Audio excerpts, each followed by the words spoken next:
Welcome to Building Your Leader Brand. Today on the show, Bob is speaking with Margaret Brown. We're all work in progress, and one thing I've noticed with the best leaders I work with, none of them think they're great leaders, they all want to get better.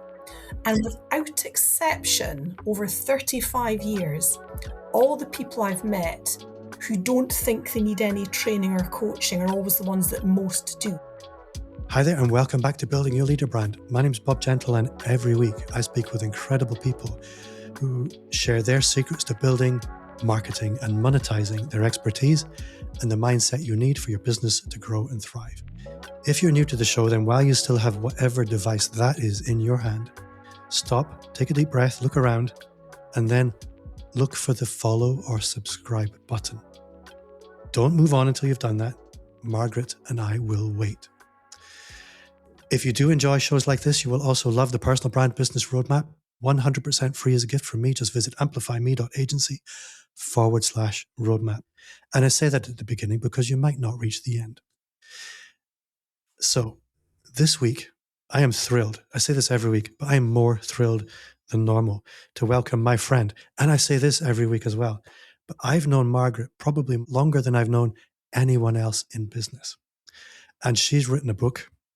And I'm excited to help her spread word about it. Leaders and leadership.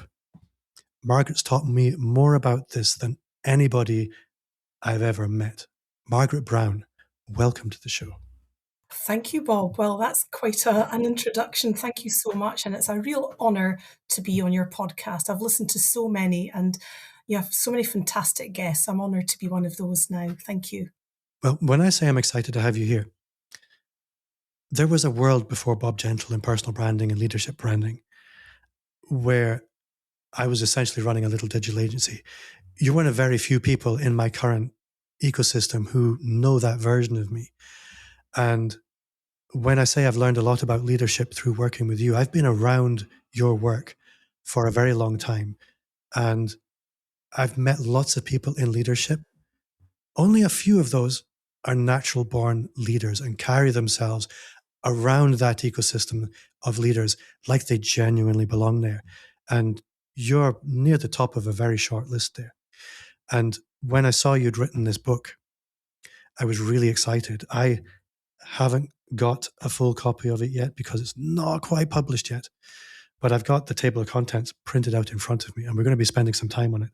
But for the listener who's meeting Margaret Brown for the very first time, can you maybe just give us a little bit of orientation? Who are you? What do you do? Who do you do it for? And a bit of background. Yes, sure. Well, thank you so much. I have been working in leadership development and organisational development for around 35 years, which has flown by the way. And I've had the privilege of working all over the world at every level of leadership, from executive leadership right through to first line supervisor, and then even going wider into the organisation to work with employees to have them buying into the corporate vision, the corporate values, and so on. So I've literally worked with thousands of people.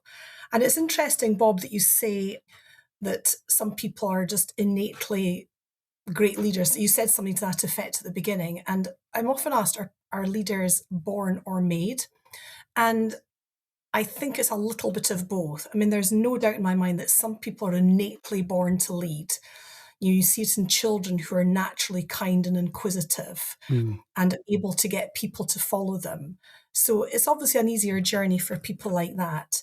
But I also believe that people, even who are very introverted or maybe very logical and analytical in their thinking, can adopt the kind of leadership behaviours that engage people fully and inspire them to give their best. And those are what we call learned behaviours. And for people like that, it's probably a little bit harder and it's a little bit more awkward for them to adopt the kind of those inspirational, charismatic behaviours, but it can be done. And that's what my book's all about. My book is not a theory book. It's very much about, in fact, the strapline is how to inspire, engage and retain great people for a competitive advantage.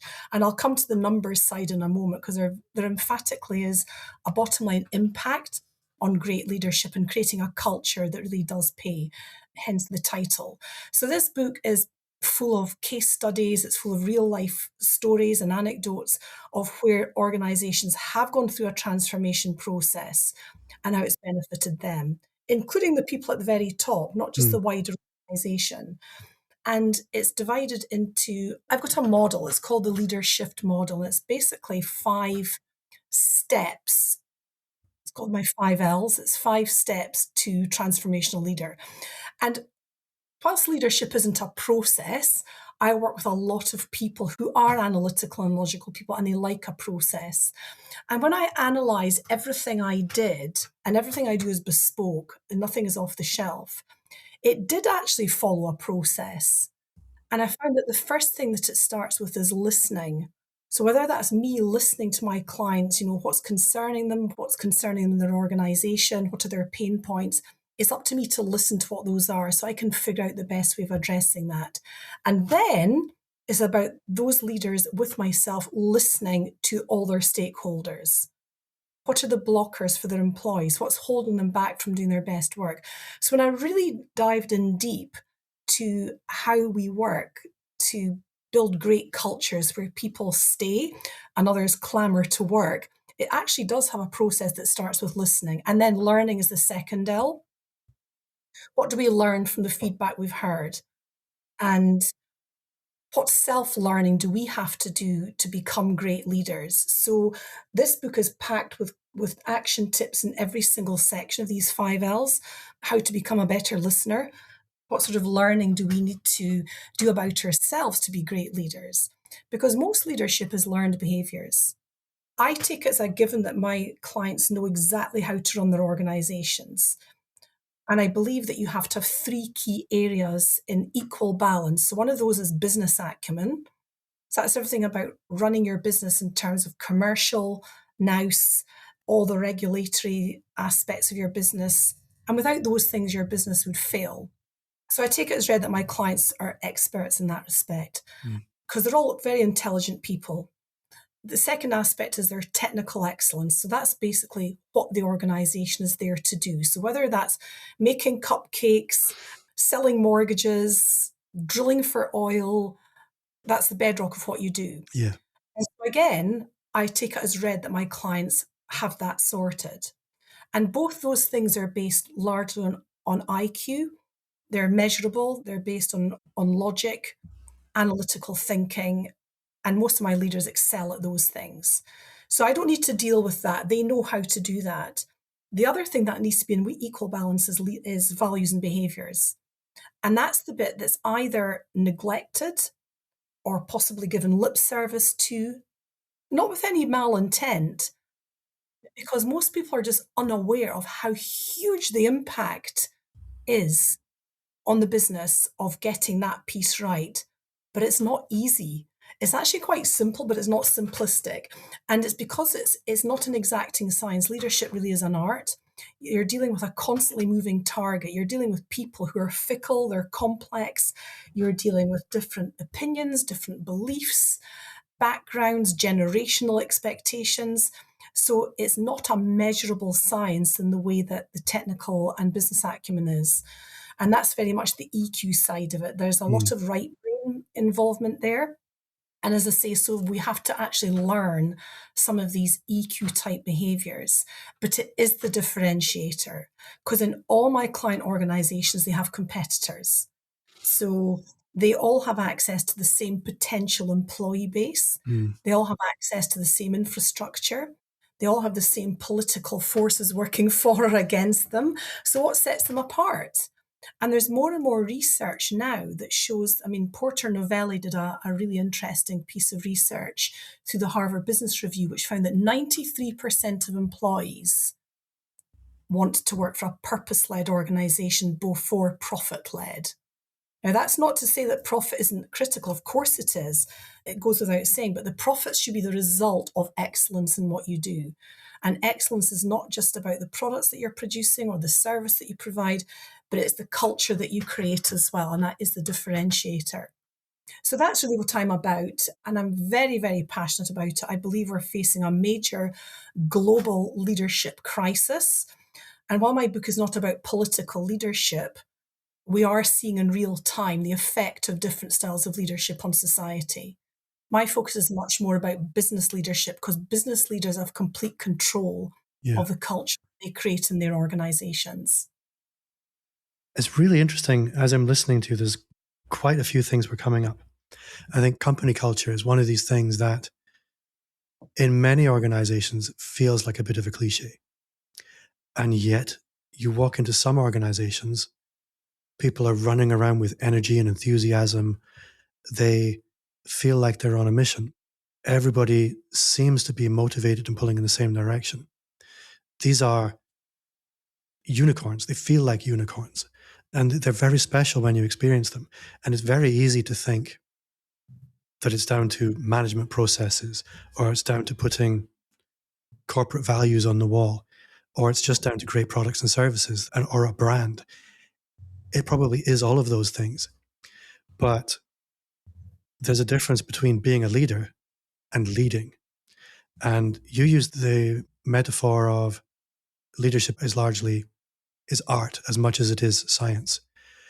Well, depending on your artistic discipline, if you're an artist, and I know you're an artist, you have a palette. You get to know how to work your materials. You get to know how to use your brushes. You know what kind of surfaces you like to paint on. If you're a musician, you learn your instrument. You learn to read music.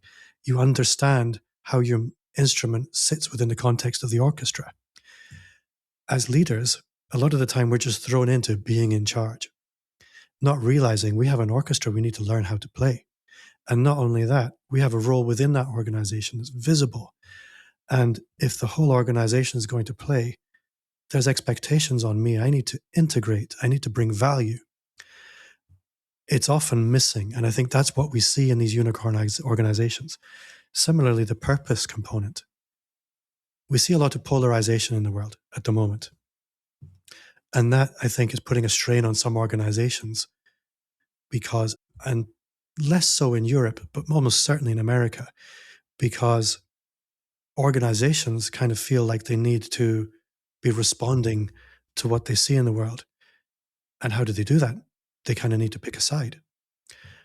Almost doesn't matter which side they pick. Obviously, to me it does, to you it does, and to probably the demographic in that organization, it probably does. But when we're talking about purpose, I think it's purpose that ultimately shapes culture. And a lot of leaders, when they're promoted because of their technical ability, that wasn't really on their radar. The majority of that palette wasn't on their radar. And much like an athlete, there's the cliche, hard work beats talent where talent doesn't work. If you've got natural talent as a leader, great.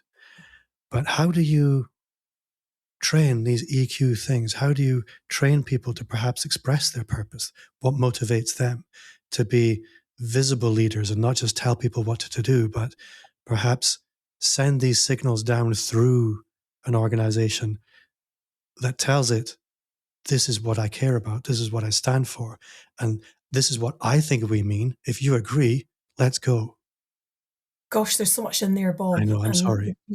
We could usually do a 5-hour podcast here, but it's actually perfect because I mentioned my first 2 L's of my model are listen and then learn. The next bit is lead. Now we've learned what everything in our organization is about. How are we leading with purpose and vision? And most organizations will have nice vision statements and value statements on their walls.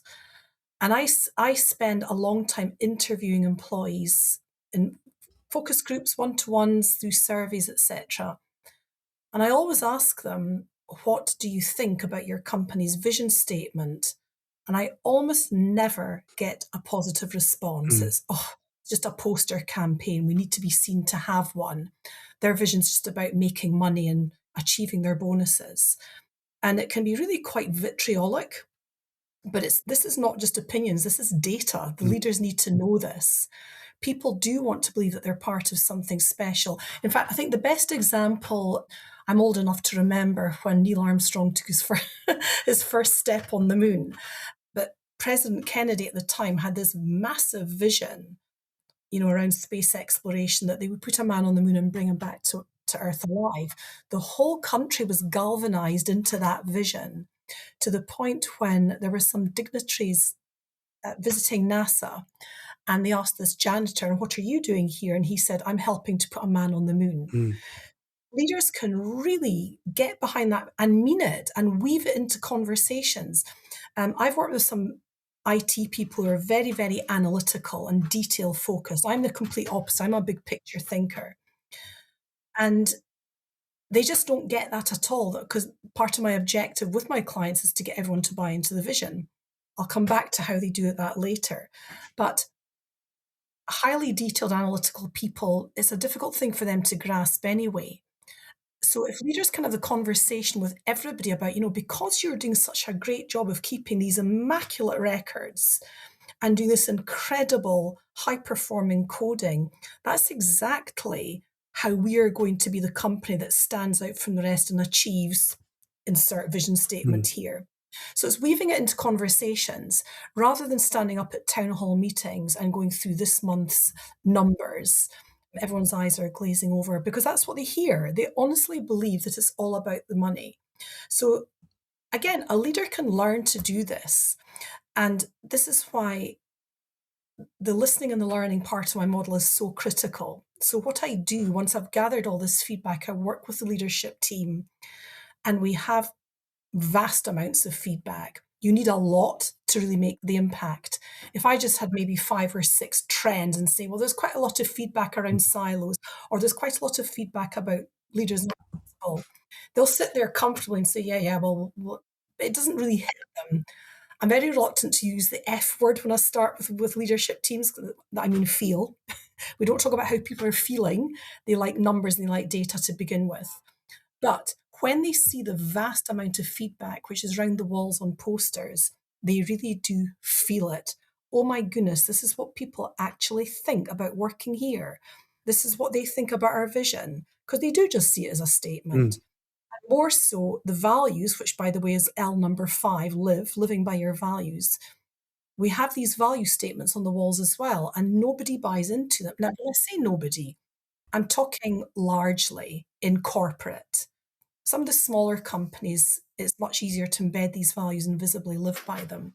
So we look at all this feedback and I say, how does this feedback sit against these value statements, which are beautifully written? It might be words like, we treat our people with dignity and respect, our people are our greatest asset, the well-being of our employees is paramount, or whatever. And the feedback never backs up those value statements. So this is where the EQ starts to kick in a little bit, because there's a bit of real feeling there. There's a bit of impact. Oh, gosh, we actually do need to do something about this. It's a very, very powerful process. And I said at the beginning, it's simple, but it's not easy, and nor is it simplistic. A lot of my leadership clients have MBAs, they've been on we've been on these things before, if it's a leadership offsite. Well, I know that, and I'm not here to preach the obvious. We know that we need to lead with values and purpose, etc. But what are we actually doing?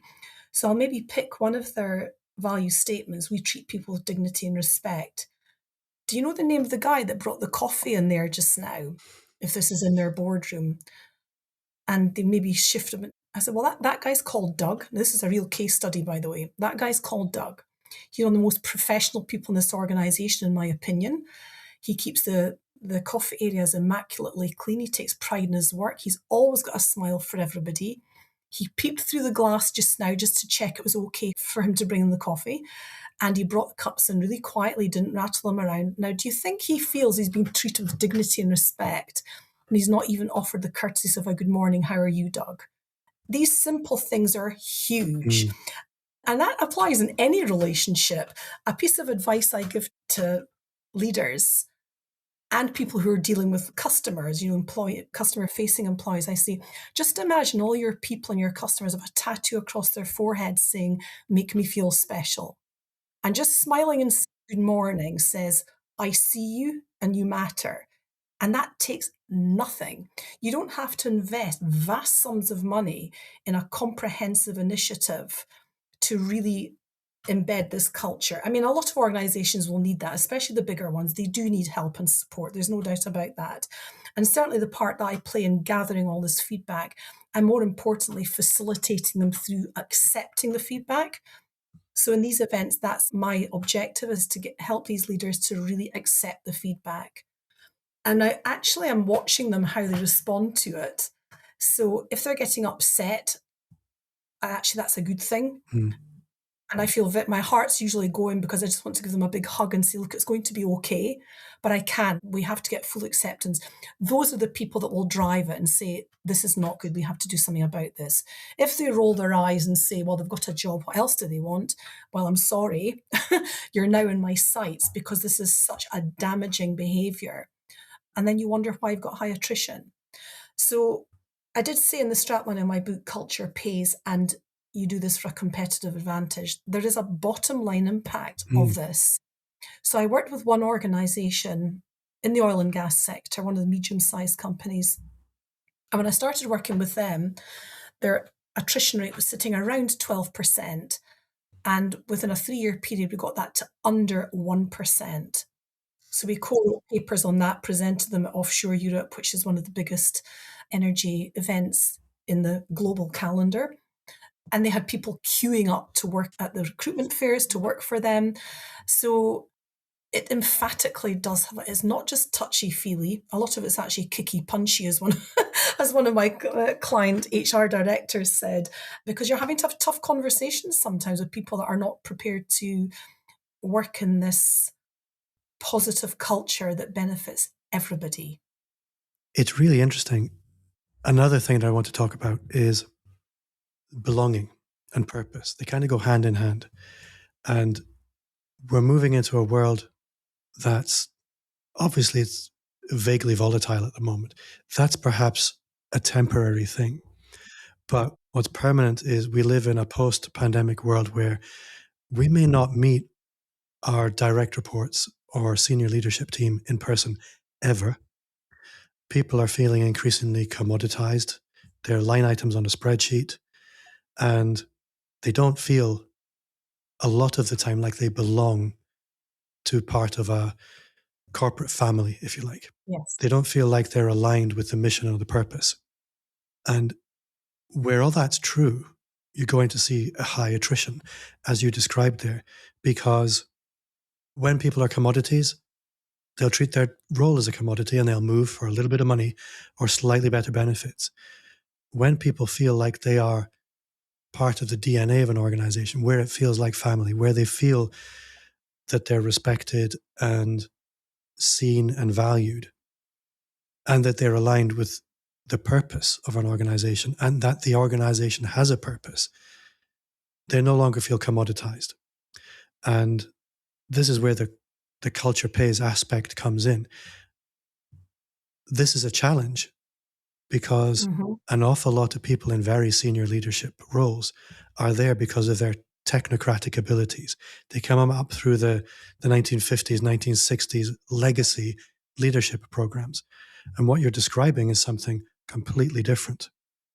And what I'm curious to hear from you, you mentioned a lot of the time there's resistance. I'm willing to bet there's a lot of anger comes up because it holds a mirror up to people's leadership. If you've been transactional in your leadership, the numbers are going to show this. And a lot of the time, this is identity work. And what I wonder is, from a very senior board level, if we want this to work, then our KPIs and our selections need to be focused around, can people tolerate that mirror? Can they learn? Can they embrace identity shift? Can they embrace personal growth? Because if they can't, they're not equipped for leadership in the way you describe it. That's absolutely right. And I've met a lot of executive leaders who just think it's a lot of weak, that they regard that as soft leadership. So numbers talk. And one of the things I should mention is when I'm speaking to employees and running surveys, one of the questions I always ask is, have you ever considered leaving this company for reasons other than unavoidable personal circumstances? And normally more than 50% say yes. Their leaders don't know that. So what's the actual cost to the organisation of this? It's called quiet quitting. And Gallup, every year, Gallup runs an employee survey. They interview 2 million people and produce a very, very comprehensive survey of the data. And last year in 24-25, the survey returns showed that the cost of quiet quitting, which is disengaged people, they're not making a noise, they're just doing what they have to do to get paid. They're not going the extra mile, they don't have the leaders back, but they're doing their job. They're doing an okay job. It cost the global economy $8.9 trillion, or 9% of global GDP. Now, when you put that number up to leadership team, so I set the scene with lots of empathy. I know they're very busy. I get that. They might be thinking, is this good use of my time? I've been on these things before. They don't necessarily make a difference. I genuinely get that. So I want to assure them I'll do everything I can to make sure it's completely relevant. It's not going to be a waste of their time. And I start with the numbers. So it's empathy first, then numbers. So when you put that number up, you do see quite a few eyes opening. Wow, 8.9 trillion. How can that be? So the cost of an individual quitting the company is average about 150% of that person's salary in costs. If it's a more senior person, it's about 210% of their salary. And again, these are numbers that, okay, that's interesting. And I say, now let's look at how your numbers in this company compare. I asked this question to your people. Have you ever considered leaving this company for reasons other than unavoidable personal circumstances? And up comes their number, might be 51%, 57%, which is exactly in line with the global statistics. You are part of that shocking 8.9 trillion. And here's your opportunity, because the key is the word quiet. We don't know. We don't know why they're thinking of leaving or why they're not being productive. But now we've spoken to them all. You've made the commitment to listen to what people are saying, and we're going to be looking at all that feedback to see what we can learn from it. Yeah. And then that's how we then go out. So I should have said the fourth L is leverage, by the way. So we've done listen, we've done learn. We're now going to lead with purpose. Really look at what our vision is. The profits are a result of having a great culture where people are productive, they have your back, they're bought in, they're doing their best work, they're coming up with ideas and knowing that they'll be heard. That, again, has a bottom line impact. So the fourth L is leverage, is how do we get the best out of people? How do we know what they need? Have they got the tools they need? Have they got the support they need? Are they being developed to their full potential? Where are the creative people? Where are the analytical people? And are we using them to the best of our advantage? And that moves into the final L, which is really living by our values. So none of these are standalone L's. Yeah. Those 5 L's, they do build on each other. But it's the same with my book. You can dip in anywhere and get value from it. Saying, well, I'm not a great listener. So where are the action tips to make me become a better listener? And I'm very transparent here. I know with my passion and enthusiasm that sometimes I know I'm not listening properly. I am waiting for I've thought of something really exciting to say. Yeah. So I have to step back and say, come on, Margaret, if you really are listening and you're fully, deeply listening, put that thought aside, because Bob might have something even more important to say that might even have a better idea. So we're all work in progress. And one thing I've noticed with the best leaders I work with, none of them think they're great leaders. They all want to get better. Yeah. Out exception, over 35 years, all the people I've met who don't think they need any training or coaching are always the ones that most do. So they don't read books like this. Yeah. I know that the people who buy this book are already good leaders. They've got great intentions. They might not be getting everything right. They might not know what's missing in their organization, but they want to get it right. And those are wonderful people to work with. I forgot what your question was, Bob. It actually doesn't matter. I think it was really all about how can we, as very senior leaders, really select for the qualities that are going to allow people to thrive as leaders. And there's another aspect to this, which is visible leadership. That it's one thing that you might have incredible values. You might be a leader that has an amazing vision and is purpose-driven. But if that doesn't trickle through your organization, if people don't know, then you have a problem. You may as well be transactional. And this is where a lot of people struggle is, it's like the maths teacher used to say, you need to show your workings. You can't just have these values and have this purpose and not express yourself, because if I know that you get up in the morning with an enthusiasm for a company purpose, then I'm going to feel very differently about being part of your organization. And leadership these days, particularly with these distributed organizations, is something that almost needs to be done in public. It's not Yes. about lines of reporting anymore. Mm-hmm. I think you need to think with the mindset of, I don't just have direct reports and employees, I have an audience. Yes. And I think that's where your work and my work intersect very, Mm-hmm. very nicely. Well, if I could jump in there, Bob, you're 100% right. And it's obviously a bigger challenge with big organizations, global organizations. So when we have all this feedback, we then, the rest of the workshop, which is normally a couple of days, 2 or 3 days, is what do we do with this? And they work on identifying the trends. And there's normally between 7 and 10 clear trends supported by hundreds of comments. So one of them often is invisible leadership. And I asked the question directly, how would you describe the style of leadership in this organization? I'll get comments like, it's invisible style, or they sit in their ivory tower, they haven't a clue what's going on. And if you've ever watched the program Undercover Boss, Yeah. which is, I'm not really a reality TV fan, but that is one I recommend all leaders watch as an eye-opener. When the chief executive goes undercover, disguised, and works with frontline people, and they really see what it's like out there in the real world trying to do their jobs. And if I could jump in, there's one thing I want to say to this, because the natural consequence of what you described is they hire an internal communications person.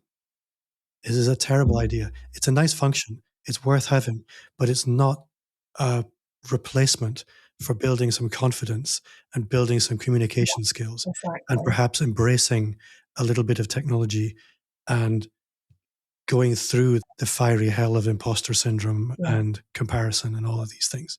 Well, that's it. And for many leaders, all that stuff feels quite awkward to them. Mm. Before the workshop, they'll say things like, well, we don't have time to go on walkabout. We're dealing with multi-billion-dollar budgets and things. And I would argue you don't have time not to, but I could stand and tell them that. It's the employee feedback that really impacts them so hard to think, okay, we need to figure this out. Yes. I worked with one company where it was actually a professional services organization, a big one. And this managing partner said, so every Monday he does a thing called the Good News Monday.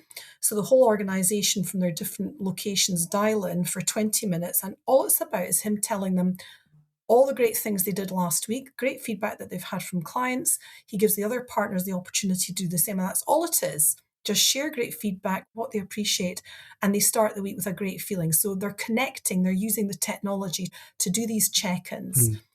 20 minutes is nothing. It costs him absolutely nothing to do that. So with the feedback on the walls and the values being very visible as well, I'm very conscious of time, Bob. I could speak about this forever. I really could.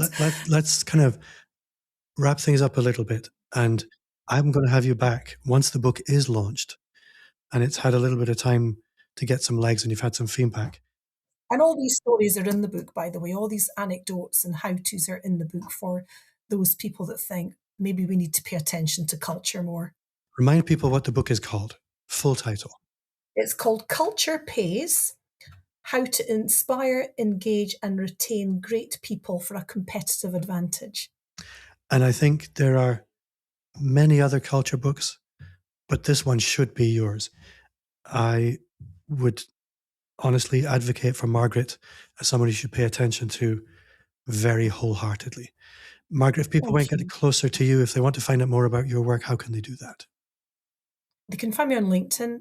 I'm Margaret Brown, BA-ONS on LinkedIn. That's probably the easiest way to connect. And the website? Because I believe people can get a chapter of your book. They can, margaretbrownconsulting.com, and there's a download for a preview, which is completely free, just to give you a flavour of how the book is structured. And it launches on the 29th of January. Awesome. I'm very excited about that. Well, I can't wait to read it. Hopefully people listening are rethinking how they think about culture. Certainly I am. Margaret, this has been a lot of fun. I've really enjoyed it. You have outdone yourself as a podcast guest. I've hardly spoken, which is very rare. Probably not your experience. But thank you so much for your time. No, thank you. I've loved it. And I'm sure we could talk for several hours yet. I love the subject. So that does bring us to the end of another episode. For you at home listening, thank you very much. You got this far. Well done. If you did enjoy this, you will love the Personal Brand Business Roadmap. 50 pages. They're very easy pages of everything you need to start, scale, or fix your expert business. Again, 5-star reviews. That's 5. If you're on video, I'm holding my hand up, like the fingers on your hand. I joke about this quite often, but it does make a massive difference to the discoverability of the show. So it really is something I'm genuinely grateful for. And thank you for listening, and see you next time.